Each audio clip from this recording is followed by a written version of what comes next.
देखो students, section 149 के 4 ने हमें बताया कि कंपनीज को इंडिपेंडेंट डायरेक्टर्स अपॉइंट करने होते हैं। लेकिन एक प्रैक्टिकल प्रॉब्लम थी। कंपनीज को कैसे पता चलेगा कि कौन एलिजिबल है, कौन विलिंग है, कौन प्रमोटर से कनेक्टेड नहीं है। यही प्रॉब्लम सेक्शन 150 सॉल्व करती है। सेक्शन 150 का फुल नेम है manner of selection of independent directors and maintenance of data bank of independent directors. तो बेसिकली ये एक सेंट्रलाइज्ड डेटाबेस बनाती है जहां से कंपनीज अपने लिए इंडिपेंडेंट डायरेक्टर्स ढूंढ सकती हैं। और ये बात नोटिस करो, ये प्रोविजन पूरी तरह नहीं है। कंपनीज एक्ट 1956 में ऐसा कुछ था ही नहीं। इंडिपेंडेंट डायरेक्टर्स का data bank, online proficiency test, IICA, ये सब कंपनीज एक्ट 2013 की देन है। एग्जाम में अक्सर पूछते हैं, क्या कंपनीज एक्ट 1956 में भी डेटा बैंक था? तो आंसर है बिल्कुल नहीं। ये प्रोविजन नहीं है, 2013 में पहली बार आई। अब सबसे पहला और सबसे ज़रूरी सवाल, ये डेटा बैंक मेंटेन कौन करता है? बहुत स्टूडेंट्स यहाँ गलती करते हैं। कुछ लिखते हैं ICAI, कुछ लिखते हैं ICSI, कुछ लिखते हैं ICMAI। ये तीनों गलत हैं। करेक्ट आंसर है IICA, यानी Indian institute of corporate affairs, Manesar, Haryana. Section 151 कहती है कि सेंट्रल गवर्नमेंट किसी भी ऐसे बॉडी, इंस्टीट्यूट या एसोसिएशन को नोटिफाई कर सकती है जिसे डेटा बैंक क्रिएट और मेंटेन करने की एक्सपर्टीज हो। और सेंट्रल गवर्नमेंट ने अक्टूबर 2019 में IICA को नोटिफाई किया। इफेक्टिव डेट थी 1 दिसंबर 2019। ये नोटिफिकेशन आई थी companies appointment and qualification of directors 5th amendment rules 2019 के तहत। तो याद करो, IICA, मानेसर, हरियाणा, यही वो इंस्टीट्यूशन है और इसकी वेबसाइट है www.independentdirectorsdatabank.in, जिसे आप www.mca.gov.in के थ्रू भी एक्सेस कर सकते हो। अब एक और इम्पॉर्टेंट बात, ये डेटा बैंक स्टैटिक नहीं है। अगर किसी इंडिविजुअल की क्वालिफिकेशंस बदली, नए डायरेक्टरशिप्स आए, कोई भी चेंज हुआ, तो उस व्यक्ति को वो चेंज IICA को 15 दिनों के अंदर इंटीमेट करना होगा। बिल्कुल, और यही 15 डेज वाला पॉइंट एग्जाम में आता है। अब प्रोसेस समझते हैं।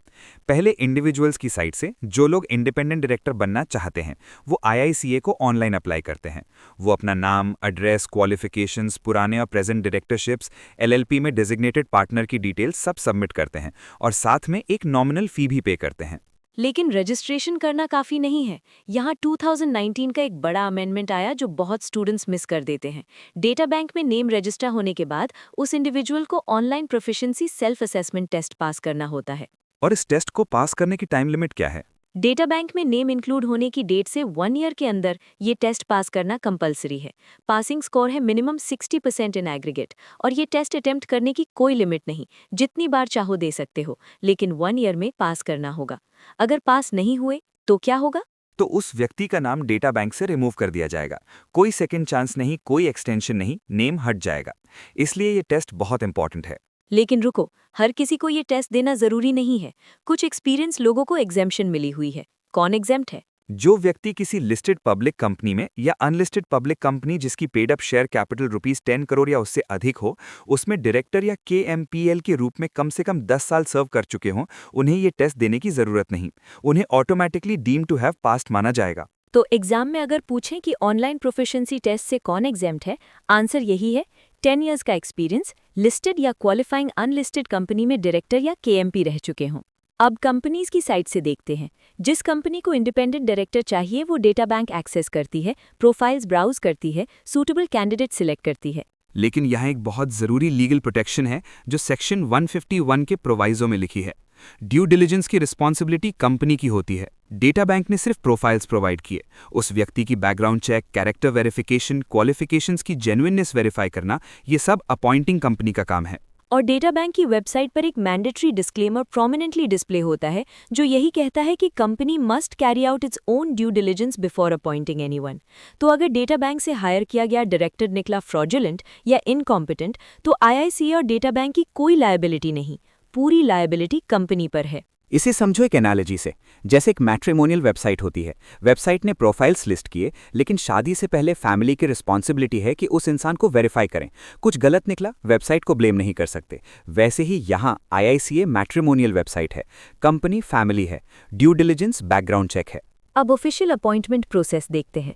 क्या डेटा बैंक से प्रोफाइल सिलेक्ट करना ही अपॉइंटमेंट है? बिल्कुल नहीं। प्रोफाइल सिलेक्ट करना और अपॉइंट होना दो अलग चीजें हैं। एक्चुअल अपॉइंटमेंट के लिए बोर्ड पहले कैंडिडेट को इवैल्यूएट करती है, फिर जनरल मीटिंग बुलाई जाती है। वहां ऑर्डिनरी रेजोल्यूशन पास किया जाता है सेक्शन 152 के 2 के अंडर। जनरल मीटिंग के नोटिस के साथ जो एक्सप्लेनेटरी स्टेटमेंट अटैच होती है, उसमें स्पेसिफिकली मेंशन होना चाहिए कि कैंडिडेट को डेटा बैंक से सिलेक्ट किया गया है और उसे चूज करने का जस्टिफिकेशन क्या है। और precise manner, procedure, forms, required qualifications, ये सब सेंट्रल गवर्नमेंट रूल्स के थ्रू प्रिस्क्राइब करती है सेक्शन 150 के 4 के अंडर। अब एक important exemption, section 150 section 8 companies पर अप्लाई नहीं होती। सेक्शन 8 कंपनीज वो होती हैं जो चैरिटेबल या नॉन प्रॉफिट ऑब्जेक्टिव्स के लिए बनाई जाती हैं, आर्ट, कल्चर, साइंस, स्पोर्ट्स आदि प्रमोट करने के लिए। ये एग्जेम्पशन आई थी जून 2015 के नोटिफिकेशन से। लेकिन ये एग्जेम्पशन कंडीशनल है। सेक्शन 8 कंपनी तभी एग्जेम्प्ट होगी जब उसने फाइनेंशियल स्टेटमेंट्स यानी सेक्शन 137 के अंडर फाइलिंग में डिफॉल्ट ना किया हो और एनुअल रिटर्न यानी सेक्शन 92 के अंडर फाइलिंग में डिफॉल्ट ना किया हो। अगर डिफॉल्ट किया है तो एग्जेम्पशन नहीं मिलेगी। अच्छा, एक क्विक रिकैप करते हैं सेक्शन 150 का। एग्जाम के लिए सबसे ज़रूरी पॉइंट्स। 1. डेटा बैंक मेंटेन करता है IICA, मानेसर, हरियाणा। वेब इफेक्ट 1 दिसंबर 2019। 2. टेस्ट पास करने की time limit 1 year, passing score 60%। 3. Test से exempt, 10 years experience as director या KMP इन लिस्टेड या qualifying unlisted company. 4. Change intimate करने की deadline 15 days। 5. Appointment resolution, ordinary resolution under section 152(2). 6. Section 8 companies exempt subject to no filing default. 7. Due diligence responsibility, appointing company. अब बढ़ते हैं section 166 पर। Section 166 का subject है duties of directors. ये section बहुत सिग्निफिकेंट है क्योंकि इससे पहले कंपनीज एक्ट 1956 में डायरेक्टर्स की ड्यूटीज कहीं कोडिफाइड नहीं थी। डायरेक्टर क्या करे, कैसे करे, ये क्लियरली रिटन नहीं था। 2013 एक्ट ने पहली बार इन्हें लिखित में डिफाइन किया। और ये किसकी रिकमेंडेशन पर हुआ? जे ईरानी कमेटी की रिकमेंडेशन पर। कमेटी ने कहा ड्यूटीज की लिस्ट इंक्लूसिव होनी चाहिए, एग्जॉस्टिव नहीं, क्योंकि कोई एक यूनिवर्सल रूल नहीं बन सकती जो हर सिचुएशन पर फिट हो। इसलिए सेक्शन 166 में जो ड्यूटीज लिस्टेड हैं वो मिनिमम है, सब कुछ नहीं। और ये सेक्शन किन डायरेक्टर्स पर अप्लाई होती है? सभी डायरेक्टर्स पर, एग्जीक्यूटिव हो, नॉन एग्जीक्यूटिव हो, इंडिपेंडेंट हो या नॉमिनी डायरेक्टर हो, कोई एक्सेप्शन नहीं। यहां तक कि नॉमिनी डायरेक्टर्स जो किसी फाइनेंशियल इंस्टीट्यूशन द्वारा अपॉइंट किए जाते हैं अपने इंटरेस्ट प्रोटेक्ट करने के लिए, वो भी इन ड्यूटीज से बाउंड है। उनकी ड्यूअल लॉयल्टी हो सकती है, लेकिन सेक्शन 166 की ड्यूटीज उन्हें कंपनी के इंटरेस्ट में काम करने के लिए बाइंड करती हैं। अब sub section by sub section चलते हैं। सेक्शन 166 का 1, पहली ड्यूटी, एक डायरेक्टर को कंपनी के आर्टिकल्स ऑफ एसोसिएशन यानी AOA के अकॉर्डिंग एक्ट करना होगा। AOA वो इंटरनल रूल बुक है जो शेयर होल्डर्स ने बनाई है। कंपनी कैसे चलेगी, डायरेक्टर्स की क्या पावर्स हैं, सब कुछ AOA में होता है। डायरेक्टर अपनी मर्जी से AOA के अगेंस्ट कोई डिसीजन नहीं ले सकता। सेक्शन 166(2) गुड फेथ की ड्यूटी। ये थोड़ा ट्रिकी है क्योंकि यहाँ एग्जाम में अक्सर इनकम्प्लीट आंसर्स आते हैं। एक डायरेक्टर को गुड फेथ में एक्ट करना है कंपनी के ऑब्जेक्ट्स को प्रमोट करने के लिए, लेकिन किसके बेनिफिट के लिए? यही तो ट्रिक है, सिर्फ शेयर होल्डर्स के लिए नहीं, बल्कि सेक्शन 166 में 2 में एग्जैक्टली 6 स्टेक होल्डर्स मैंशनड है। 1. मेंबर्स एज अ होल यानी share holders collectively. 2. The company itself. 3. It's employees. 4. The share holders. 5. The community. 6. Protection of the environment. ये एग्जाम में बहुत फ्रीक्वेंटली पूछा जाता है। सेक्शन 166(2) में गुड फेथ ड्यूटी किन के बेनिफिट में है, तो सभी 6 याद रखो। एम्प्लॉयज और एनवायरनमेंट, ये 2 सबसे ज्यादा मिस होते हैं। Section 166(3) due care, skill and diligence की ड्यूटी। एक डायरेक्टर को अपनी ड्यूटीज रीजनेबल केयर, स्किल और डिलीजेंस के साथ परफॉर्म करने हैं और साथ में इंडिपेंडेंट जजमेंट भी एक्सरसाइज करना है। मतलब डायरेक्टर अंधों की तरह मैनेजमेंट के हर ऑर्डर को फॉलो नहीं कर सकता, उसे खुद सोचना होगा। एग्जाम्पल से समझो, मान लो एक कंपनी कॉटन फैक्ट्री चलाती है। डायरेक्टर को पता है कि फैक्ट्री में फायर का रिस्क है, लेकिन डायरेक्टर ने कोई फायर सेफ्टी मेजर्स नहीं लिए, कोई प्रिकॉशन नहीं लिए। कल फैक्ट्री में आग लग गई और बड़ा नुकसान हो गया, तो वो डायरेक्टर सेक्शन 166(3) के अंडर लायबल है, क्योंकि उसने रीजनेबल केयर नहीं बरती। Section 166(4) conflict of interest avoid करने की ड्यूटी। डायरेक्टर किसी ऐसी सिचुएशन में इन्वॉल्व नहीं होगा जहां उसका कोई डायरेक्ट या इनडायरेक्ट इंटरेस्ट हो जो कंपनी के इंटरेस्ट से कॉन्फ्लिक्ट करे या पॉसिबली कॉन्फ्लिक्ट कर सकता हो। रुको, यहाँ एक इंपॉर्टेंट लीगल न्यूआंस है। एक्चुअल कॉन्फ्लिक्ट जरूरी नहीं, पॉसिबल कॉन्फ्लिक्ट भी प्रोहिबिटेड है। मतलब अगर फ्यूचर में कॉन्फ्लिक्ट हो सकती है तो भी डायरेक्टर को उस सिचुएशन से दूर रहना होगा। एग्जाम्पल समझो, मान लो एक डायरेक्टर आईटीसी कंपनी का है जो सिगरेट्स बनाती है। अगर वही डायरेक्टर अपनी पर्सनल सिगरेट मैन्युफैक्चरिंग कंपनी शुरू करता है तो ये डायरेक्टली आईटीसी के बिजनेस से कम्पीट कर रहा है। ये सेक्शन 166(4) का क्लियर वायलेशन है। सेक्शन 166(5) अनड्यू गेन या एडवांटेज की ड्यूटी। डायरेक्टर ना तो खुद के लिए, ना अपने रिलेटिव्स के लिए, ना पार्टनर्स के लिए, ना एसोसिएट्स के लिए कोई अनड्यू गेन या एडवांटेज अचीव करेगा या अटेम्प्ट करेगा। और अगर डायरेक्टर गिल्टी पाया गया अनड्यू गेन का तो पेनल्टी क्या है? Jail, fine? नहीं, यहाँ रेमेडी अलग है। डायरेक्टर को उस गेन के इक्वल अमाउंट कंपनी को वापस देना होगा, मतलब जितना बेनिफिट उसने लिया उतना वापस। ये एक रेस्टिट्यूशन है।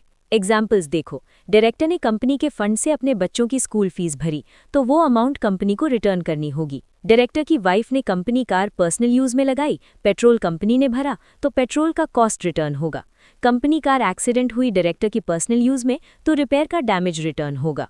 Section 166(6) no assignment of office. ये ड्यूटी सबसे सिंपल है लेकिन इंपॉर्टेंट है।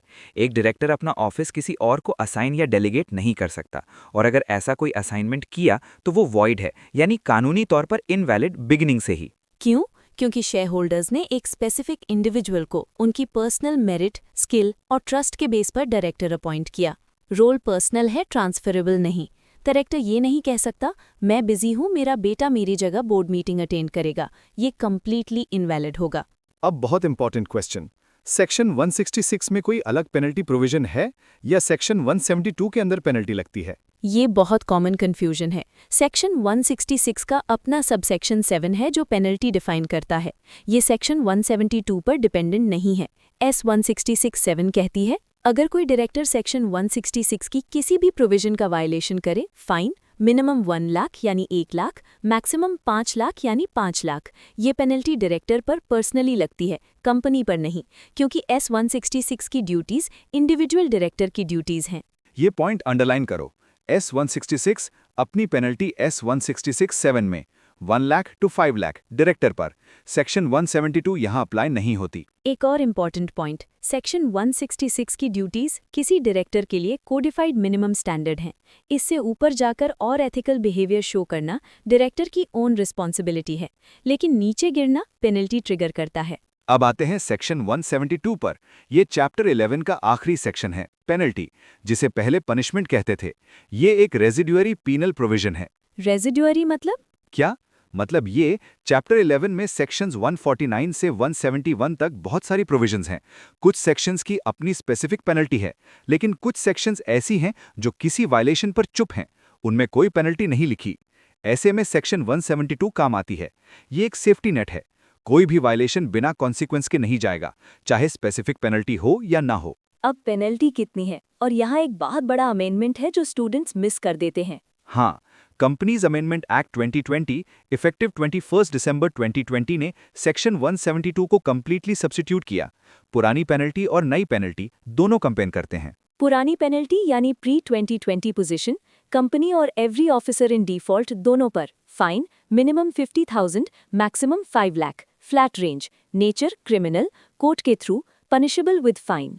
नई पेनल्टी यानी पोस्ट 2020 जो करंट है, initial penalty 50,000 rupees flat, company और ऑफिसर दोनों पर। Continuing failure penalty 500 rupees per day जब तक फेलियर जारी रहे। Maximum cap for company 3 lakh rupees यानी 3 lakh. Maximum cap for officer in default 1 lakh rupees यानी 1 lakh. Nature civil penalty, registrar adjudicate करता है, कोर्ट नहीं। और सेक्शन का नाम भी बदला, पनिशमेंट से पेनल्टी हो गया। ये सिर्फ नाम का बदलाव नहीं है, ये एक पॉलिसी शिफ्ट है।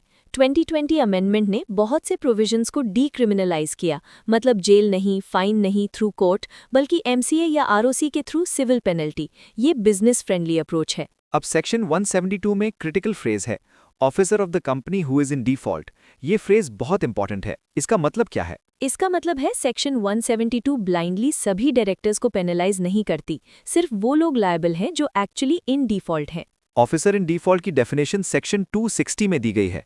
इसमें शामिल हैं MD यानी मैनेजिंग डायरेक्टर या होल टाइम डायरेक्टर, की मैनेजरियल पर्सनल यानी KMP, जो डायरेक्टर वायलेशन में नोइंगली पार्टिसिपेट किया या कंसेंट दिया, जो डायरेक्टर वायलेशन के अवेयर थे लेकिन ऑब्जेक्ट नहीं किया। अब एक सिनारियो सोचो, एक कंपनी में 10 डायरेक्टर्स हैं, उनमें से 2 एग्जीक्यूटिव डायरेक्टर्स ने कोई चैप्टर 11 वायलेशन किया, बाकी 8 नॉन एग्जीक्यूटिव डायरेक्टर्स को पता ही नहीं था।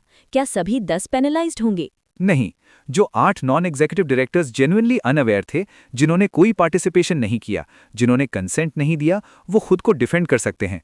उन पर सेक्शन 172 की पेनल्टी नहीं लगेगी। सिर्फ वो 2 एग्जीक्यूटिव डायरेक्टर्स जो डायरेक्टली इन्वॉल्व थे, वो ऑफिसर इन डिफॉल्ट हैं। ये प्रोविजन नॉन एग्जीक्यूटिव और इंडिपेंडेंट डायरेक्टर्स के लिए एक बड़ी लीगल प्रोटेक्शन है, वरना कंपनीज में इंडिपेंडेंट वॉइसेस आना बंद हो जाते अगर हर वायलेशन में सभी डायरेक्टर्स ब्लाइंड पेनल्टी फेस करते। अब एक ट्रिकी एग्जाम क्वेश्चन, क्या सेक्शन 172 सेक्शन 166 वायलेशंस पर अप्लाई होती है? ये सबसे कॉमन एग्जाम ट्रैप है। आंसर है नहीं। सेक्शन 166(7) ऑलरेडी एक स्पेसिफिक पेनल्टी प्रोवाइड करती है। सेक्शन 172 तभी अप्लाई होती है जब कोई सेक्शन अपनी पेनल्टी में साइलेंट हो। क्योंकि S166 साइलेंट नहीं है, S172 यहाँ अप्लाई नहीं होती। एक और एग्जाम्पल, सेक्शन 152 जो डायरेक्टर की अपॉइंटमेंट से रिलेटेड है, उसमें कोई सेपरेट पेनल्टी नहीं है। तो अगर सेक्शन 152 की कोई प्रोविजन वायलेट हुई तो सेक्शन 172 ट्रिगर होगी। सेक्शन 172 का स्कोप भी नोटिस करो। ये सिर्फ चैप्टर 11 के वायलेशंस पर अप्लाई होती है, सेक्शंस 149 टू 171। इस रेंज से बाहर की वायलेशंस के लिए सेक्शन 172 नहीं, उनके अपने पेनल्टी प्रोविजंस होंगे। अब एक फाइनल क्विक फायर रिकैप करते हैं सेक्शन 172 के एग्जाम पॉइंट्स का। जनरल पेनल्टी सेक्शन चैप्टर 11 यानी सेक्शन 149 से 171 के लिए applies only one specific penalty नहीं दी गई हो। Initial penalty 50,000 rupees flat, continuing default 500 rupees per day, maximum cap for company 3 lakh rupees यानी 3 lakh, maximum cap for officer in default 1 lakh rupees यानी 1 lakh. Nature civil penalty, registrar adjudicate करता है, court नहीं। यानी डायरेक्टर आइडेंटिफिकेशन नंबर। सोचो एक आधार कार्ड की तरह, जैसे हर इंडियन सिटीजन का एक यूनिक आधार नंबर होता है, वैसे ही हर डायरेक्टर का एक यूनिक आइडेंटिफिकेशन नंबर होता है, जिसे डिन कहते हैं। ये नंबर उस डायरेक्टर के सभी डॉक्यूमेंट्स, सभी कंपनीज, सभी डायरेक्टरशिप्स को एक जगह लिंक करता है, एक प्राइमरी की की तरह, डेटाबेस लैंग्वेज में बोलें तो। और ये डिन सेक्शंस 153 से 159 के अंडर कवर होता है। चलो एक एक सेक्शन समझते हैं। सबसे पहले सेक्शन 153, ये एप्लीकेशन के बारे में है। कोई भी इंडिविजुअल जो डायरेक्टर बनना चाहता है, उसे सेंट्रल गवर्नमेंट को इलेक्ट्रॉनिकली अप्लाई करना होगा। ये एप्लीकेशन MCA पोर्टल के थ्रू होती है और फॉर्म का नाम है फॉर्म DIR-3। इसमें एप्लीकेंट अपना नाम, नेशनैलिटी और रिक्वायर्ड आइडेंटिटी प्रूफ्स सबमिट करता है। अब सेक्शन 154 अलॉटमेंट। एप्लीकेशन रिसीव होने के बाद सेंट्रल गवर्नमेंट के पास कितना टाइम होता है डिन अलॉट करने के लिए? 1 मंथ। सेक्शन 154 क्लियरली कहती है central government valid application receive होने के बाद 1 मंथ के अंदर डिन अलॉट करेगी। ये टाइम लिमिट एग्जाम में पूछी जाती है, तो याद रखो 1 मंथ। अब सेक्शन 155 आती है, जो एक स्ट्रिक्ट प्रोहिबिशन है, और यहाँ एक बहुत कॉमन कन्फ्यूजन होती है। स्टूडेंट्स पूछते हैं कि अगर कोई 5 कंपनीज में डायरेक्टर है तो क्या उसके 5 दिन होंगे? बिल्कुल नहीं। सेक्शन 155 इसे स्ट्रिक्टली प्रोहिबिट करती है। एक इंडिविजुअल केवल एक ही दिन अप्लाई कर सकता है, होल्ड कर सकता है, पोजेस कर सकता है। चाहे वो 2 कंपनीज में डायरेक्टर हो, 20 कंपनीज में हो, दिन एक ही रहेगा। यही उसकी यूनिकनेस है। अगर किसी के पास 2 दिन पाए गए तो डुप्लीकेट वाला कैंसिल हो जाएगा। अब सेक्शन 156 ये इंटीमेशन की बात करती है। मान लो किसी को डिन मिल गया, अब वो पहले से कुछ कंपनीज में डायरेक्टर है, तो उन कंपनीज को डिन बताना होगा। इसकी टाइम लिमिट क्या है? 1 मंथ। डिन रिसीव होने के बाद डायरेक्टर को 1 मंथ के अंदर अपनी सभी एग्जिस्टिंग कंपनीज को अपना डिन इंटीमेट करना होगा, जहां जहां वो करंटली डायरेक्टर है। ये सेक्शन 156 की रिक्वायरमेंट है। अब सेक्शन 157 ये कंपनी की ऑब्लिगेशन है। डायरेक्टर ने कंपनी को डिन बता दिया, अब कंपनी की जिम्मेदारी है कि वो ये इन्फॉर्मेशन रजिस्ट्रार ऑफ कंपनीज यानी ROC को दे। इसके लिए कौन सा फॉर्म है और टाइम लिमिट क्या है? फॉर्म का नाम है DIR-3C और टाइम लिमिट है 15 डेज। मतलब कंपनी को डायरेक्टर से डिन रिसीव होने के बाद 15 डेज के अंदर उसे फॉर्म DIR-3C के थ्रू ROC को फर्निश करना होगा। यहाँ नोटिस करो, सेक्शन 156 में डायरेक्टर की ऑब्लिगेशन है, सेक्शन 157 में कंपनी की ऑब्लिगेशन है। दोनों अलग हैं। ये डिस्टिंक्शन एग्जाम में बहुत इंपॉर्टेंट है। एक बार फिर क्लियरली, सेक्शन 156 डायरेक्टर की ऑब्लिगेशन, एग्जिस्टिंग कंपनीज को डिन इंटीमेट करो, time limit 1 month. Section 157 company की ऑब्लिगेशन, ROC को डिन की इन्फॉर्मेशन दो, form DIR-3C, time limit 15 days. अब सेक्शन 158 ये सबसे सिंपल है। ये कहती है कि डिन को कोट करना मैंडेटरी है। कहाँ? ROC को या सेंट्रल गवर्नमेंट को सबमिट होने वाले सभी रिटर्न्स, फॉर्म्स और डॉक्यूमेंट्स पर। कोई भी डॉक्यूमेंट जो ऑफिशियली सबमिट हो, उस पर डिन होना जरूरी है। और अब सेक्शन 159 पेनल्टी फॉर डिफ़ॉल्ट। ये सेक्शन उन लोगों के लिए है जो सेक्शंस 152, 155 या 156 का कंप्लायंस नहीं करते। यहाँ एक बहुत इंपॉर्टेंट अमेंडमेंट है जो स्टूडेंट्स अक्सर मिस करते हैं। पुरानी पेनल्टी क्या थी? पहले कंपनीज अमेंडमेंट एक्ट 2020 से पहले नॉन कंप्लायंस पर 6 मंथ्स तक की इम्प्रिजनमेंट भी हो सकती थी, लेकिन 2020 अमेंडमेंट के डीक्रिमिनलाइजेशन ड्राइव के अंडर इम्प्रिजनमेंट की प्रोविजन कंप्लीटली हटा दी गई। अब स्ट्रिक्टली मॉनेटरी पनिशमेंट है। नई पेनल्टी स्ट्रक्चर क्या है? नई penalty post 2020 amendment penalty up to ₹50,000, continuing default ₹500 per day अतिरिक्त, मैक्सिमम कैप ₹1 लाख। तो इम्प्रिजनमेंट गई, सिविल मॉनेटरी पेनल्टी आई। ये बिजनेस फ्रेंडली रिफॉर्म्स का हिस्सा है और ये पेनल्टी सेक्शन 159 के अंडर इंडिविजुअल डायरेक्टर पर लगती है, जो सेक्शन 152, 155 या 156 में डिफॉल्ट करे। अब डिन की मेंटेनेंस, कैंसिलेशन, सरेंडर और केवाईसी की बात करते हैं। पहले कैंसिलेशन और सरेंडर देखते हैं। डिन कब कैंसिल या सरेंडर हो सकता है? ये बहुत इंपॉर्टेंट लिस्ट है, एग्जाम में डायरेक्टली पूछी जाती है। डिन कैंसिल या सरेंडर होने की कंडीशंस हैं: डिन होल्डर की मृत्यु हो जाए, पासेज अवे, डिन होल्डर को कॉम्पिटेंट कोर्ट ने इंसॉल्वेंट डिक्लेयर कर दिया हो, डिन होल्डर को कॉम्पिटेंट कोर्ट ने अनसाउंड माइंड यानी मानसिक रूप से अक्षम डिक्लेयर कर दिया हो, इंडिविजुअल के पास एक से ज्यादा डिन पाए गए हों, डुप्लीकेट कैंसिल हो जाएगा, डिन फॉल्स या फ्रॉडुलेंट डॉक्यूमेंट सबमिट करके ऑब्टेन किया गया हो, डिन होल्डर वॉलंटरली सरेंडर करना चाहता हो क्योंकि वो अब डायरेक्टर नहीं बनना चाहता और किसी कंपनी से एसोसिएटेड नहीं है। और वॉलंटरी सरेंडर के लिए कौन सा फॉर्म है? फॉर्म DIR 5, लेकिन कंडीशन ये है कि वॉलंटरी सरेंडर तभी पॉसिबल है जब वो इंडिविजुअल किसी भी कंपनी से करंटली एसोसिएटेड ना हो। अगर वो किसी कंपनी में डायरेक्टर है तो सरेंडर नहीं कर सकता। अब DIR 3 KYC पर आते हैं और यहाँ एक ब्रांड न्यू अमेंडमेंट है जो 2025 में आई और 2026 में इफेक्टिव हुई। बहुत स्टूडेंट्स को ये पता नहीं होगा, तो ध्यान से सुनो। पहले क्या था? पहले हर डिन होल्डर को एनुअली यानी हर साल KYC डिटेल्स फाइल करनी होती थी। ड्यू डेट थी September 30th of the following financial year. ये एनुअल कंप्लायंस थी, हर साल करो। और नया क्या आया? Companies appointment and qualification of directors amendment rules 2025 effective March 31, 2026 ने ये एनुअल रिक्वायरमेंट हटा दी। अब डिन होल्डर को simpler KYC intimation once in every 3 years करनी है, हर साल नहीं, हर 3 साल में एक बार। ये कंप्लायंस बर्डन को कम करने की एफर्ट है, लेकिन अगर KYC फाइल नहीं की तो क्या होगा? डिन इमीडिएटली डीएक्टिवेट हो जाएगा और डीएक्टिवेटेड डिन को रीएक्टिवेट कराने के लिए लेट फाइलिंग करनी होगी, साथ में लेट फीस देनी होगी जो करंटली ₹5,000 है। तो याद रखो, पहले annual KYC due September 30th तक, अब once in every 3 years 2025 amendment rules effective March 31, 2026, KYC न की, DIN deactivate, reactivation late filing plus 5,000 fees. अब DIR 6 की बात करते हैं। ये फॉर्म तब यूज होता है जब डायरेक्टर के सबमिटेड पर्टिकुलर्स में कोई चेंज आए, जैसे एड्रेस बदल गया, कॉन्टैक्ट डिटेल्स बदलें, शादी के बाद सरनेम बदल गया। ऐसे चेंजेस के लिए डायरेक्टर क्या करेगा? डायरेक्टर को सेंट्रल गवर्नमेंट को इन्फॉर्म करना होगा फॉर्म DIR 6 फाइल करके, और ये कितने दिनों में करना होगा? 30 डेज के अंदर। चेंज होने के 30 डेज के अंदर फॉर्म DIR 6 फाइल करना होगा। सेंट्रल गवर्नमेंट वेरीफाई करके चेंज कंफर्म करेगी। और इतना काफी है? सिर्फ सेंट्रल गवर्नमेंट को बताया तो हो गया? नहीं, एक और ऑब्लिगेशन है। डायरेक्टर को अपनी रिस्पेक्टिव कंपनीज को भी ये चेंज बताना होगा और इसके लिए टाइम लिमिट है 15 डेज। तो 2 ऑब्लिगेशंस हैं। फर्स्ट, सेंट्रल गवर्नमेंट को फॉर्म DIR 6 30 डेज के अंदर। सेकंड, रिस्पेक्टिव कंपनीज को डायरेक्टली इन्फॉर्म करो 15 डेज के अंदर। यहाँ नोटिस करो, 30 और 15 दोनों अलग अलग हैं। सेंट्रल गवर्नमेंट को 30 डेज, कंपनीज को 15 डेज। एग्जाम में इन्हें स्वैप करके पूछते हैं, सो बी केयरफुल। अब एग्जेम्पशंस पर आते हैं। सेक्शन 149(1) के प्रोविजोस के अंडर यहाँ 2 टाइप्स की एग्जेम्पशंस हैं, मैक्सिमम लिमिट की एग्जेम्पशन और मिनिमम लिमिट की एग्जेम्पशन। पहले मैक्सिमम लिमिट की बात करते हैं। जनरली एक कंपनी में मैक्सिमम कितने डायरेक्टर्स हो सकते हैं? 15 डायरेक्टर्स, और अगर 15 से ज्यादा चाहिए तो स्पेशल रेजोल्यूशन पास करना होगा। लेकिन 2 कैटेगरीज की कंपनीज इस रिस्ट्रिक्शन से एग्जेम्प्ट है, गवर्नमेंट कंपनीज और सेक्शन 8 कंपनीज यानी नॉन प्रॉफिट कंपनीज। ये दोनों बिना स्पेशल रेजोल्यूशन के 15 से ज्यादा डायरेक्टर्स रख सकते हैं। अब मिनिमम लिमिट की एग्जेम्पशन। जनरली मिनिमम डायरेक्टर्स कितने चाहिए? पब्लिक कंपनी के लिए मिनिमम 3 डायरेक्टर्स, प्राइवेट कंपनी के लिए मिनिमम 2 डायरेक्टर्स। लेकिन सेक्शन 8 कंपनी इस मिनिमम रिक्वायरमेंट से भी एग्जेम्प्ट है।